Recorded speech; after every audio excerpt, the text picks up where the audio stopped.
Some of it? Some of it? Yeah? Anybody respond? No? It's groovy. It does have some groove. I like that. That's a good word. Okay, guys, so let's talk about it real quick. One, you guys are playing very well. Mallet players gotta play more aggressive. You really gotta dig into it, man. That at the beginning, you should be all over that. You should be like, think about jazz band and that real arrogant, cocky, that can really play saxophone player dude that's always in the front of the band. Or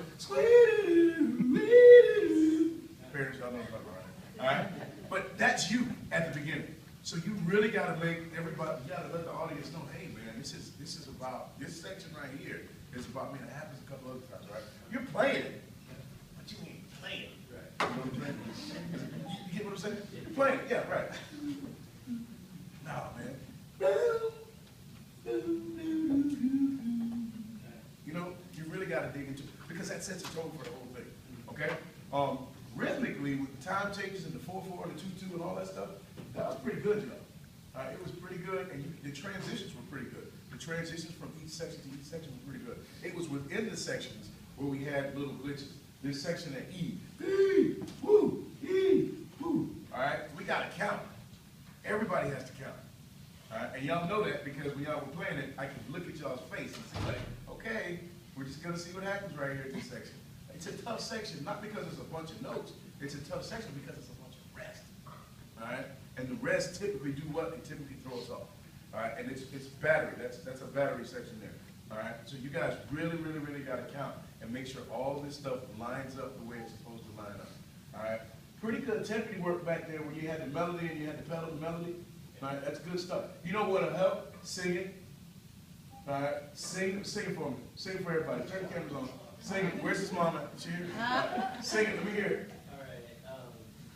Okay, never mind. All right. Y'all won't hear it now. All right. If you sing, because by singing it, it gets the pitch in your ear. All right. And these aren't your drums. These are house drums. So it's, you know what I'm saying? So, and this is what you do. Don't worry about whatever judge is up here. When you come into a room where you're using house timpani and they're not the timpani that you're used to, play what you got to play to get used to, because the pedals are all different. You know what I'm saying? So in the future, when you play something like this, if it's different timpani that you're not used to, tell through your part because you were extremely close to being dead on. And that's really good for playing timpani that you ain't used to playing. You know what I'm saying? Yeah. That's right. Playing timpani that you ain't used to playing. You know what I'm saying? All right. So the section at E, guys, is the biggest one for me that it kind of didn't really do what it was supposed to do. After that, there were some bumps, but there are bumps that are really easily fixed. One, practice so that your confidence level goes even higher than what it was.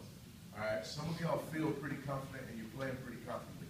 Drum set dude, a little too confident sometimes. All right, and what I mean by that was on some of your fills, what happened to the tempo? Everybody? Yeah, guys in the back know. All right, so you got to make sure that you don't speed up the tempo when you have your fills. All right, there were good fills, there were tasteful and all that. Y'all need to listen to some jazz. I know it's hard. It's hard being 16, 17, and you got some 40-year-olds telling y'all to listen to. I'm sorry, guys. But if you listen to it, it'll help you understand what you're playing. You know what I mean? It's kind of like a research project. You know, if your history teacher gives you a research project, and he's like, well, I think I know something about the Civil War. Let me see what I can remember. Okay, Abraham Lincoln, that guy, he was the president. I don't know. Just jot something down. But if you don't go research it, you're really not going to know. All right? If you take out some time and you research some different jazz styles, so what they're giving you is different styles of jazz. They give you kind of rock, give you kind of swing, and it's a jazz variant. So if you can research just a little bit, I'm not saying you got to spend like 40-some hours studying jazz and all that. That's not what I'm saying. But spend a few minutes, listen to 89.9 the jazz station, you know, and just catch, oh, okay, I can do that. Because some of the swingy type stuff could have been a little more swingy. Yeah, does that make sense at all? Yeah. All right. It's good though, guys. It's good. It's real good. I think there's just it's little stuff that we can all clean up. All right? Everybody needs a little bit more clean, a little more refining of your part. All right? And it's everywhere. You know, little stuff here, little stuff here, little stuff here, little stuff. Everybody fix up little stuff, and you guys will you'll get what you need. All right. It's good though, man. I enjoy it. Y'all want to dance? Come Congratulations, man. Good job.